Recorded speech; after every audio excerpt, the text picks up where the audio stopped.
नमस्कार मंडळी. तर आज आपण गोडधोडाचे पदार्थ खाऊन कंटाळा आला असेल तर तोंडाची चव वापस आणण्यासाठी खमंग कुरकुरीत असे मूग डाळीचे वडे बनवतोय. तर मूग डाळीचे वडे बनवण्यासाठी इथे मी 1 वाटीभर मूग डाळ स्वच्छ धुवून 2 तास पाण्यामध्ये भिजत घातली होती. 2 तासामध्ये इथे तुम्ही बघू शकाल की डाळ व्यवस्थित भिजलेली आहे. तर आता या भिजलेल्या डाळीमधील आपल्याला एक्स्ट्राचं पाणी काढून टाकायचं आहे. त्यासाठी एक चाळणी घ्यायची आणि चाळणीखाली बाऊल ठेवायचं आणि चाळणीमध्ये सर्व भिजलेली डाळ ओतून घ्यायची आहे. आता या डाळीमधील पाणी निथळण्यासाठी ही डाळ आपल्याला 10 ते 15 मिनटं या चाळणीमध्येच ठेवून द्यायची आहे. तोपर्यंत आपल्याला वडे बनवण्यासाठी एक छोटंसं वाटण तयार करायचं आहे.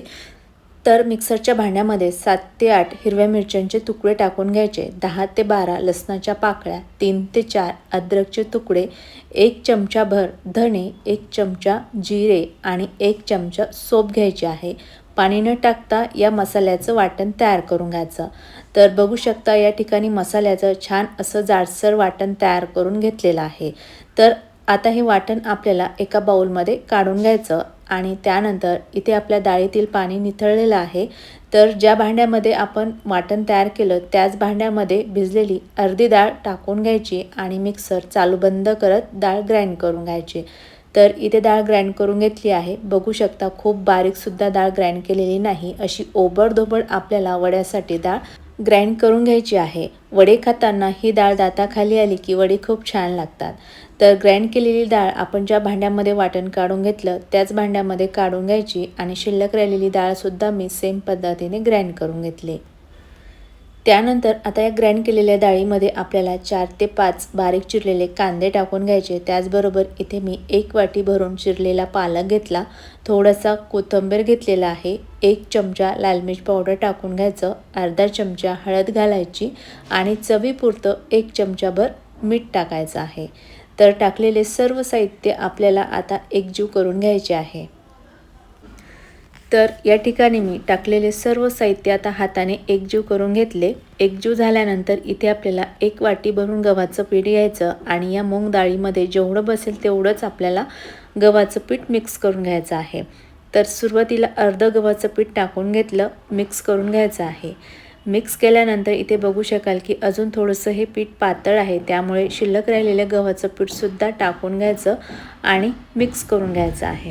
तर टाकलेले पीठ या ठिकाणी मिक्स करून झालेले आहे आणि मिक्स केल्यानंतर तुम्ही वड्यासाठी लागणारे पीठ बघू शकता. खूप घट्ट नाही आणि खूप पातळ नाही, असं मिडियम थिकनेसचं वड्याचं पीठ तयार झालेलं आहे. तर या ठिकाणी बघू शकाल की तयार केलेल्या पिठाचा छान वडा तयार होत आहे.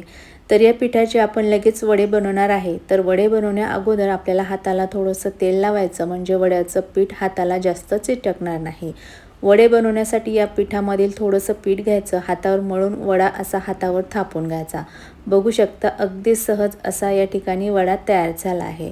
तयार झालेला वडा लगेच गरम तेलामध्ये सोडायचा आहे. तर सेम पद्धतीने या ठिकाणी मी 4 वडे तयार करून घेतले आणि तेलामध्ये सोडून घेतले आहे.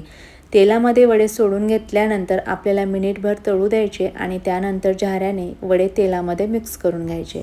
आणि हे मूग डाळीचे वडे आपल्याला मध्यम आचेवरतीच तळायचे आहे, म्हणजे छान कुरकुरीत तळले जातात.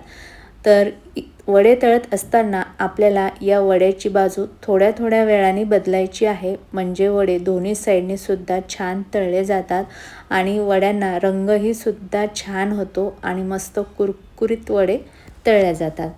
तर अगदी थोड्या थोड्या वेळाने वड्याची बाजू बदलत बदलत या ठिकाणी वडे छान मी कुरकुरीत खमंग तळून घेतलेले आहे. बघू शकाल की वडे खूप छान तळून झाले. तळलेले वडे आता मी बाजूला ठेवते आणि सेम पद्धतीने परत मी वडे बनवून घेतले.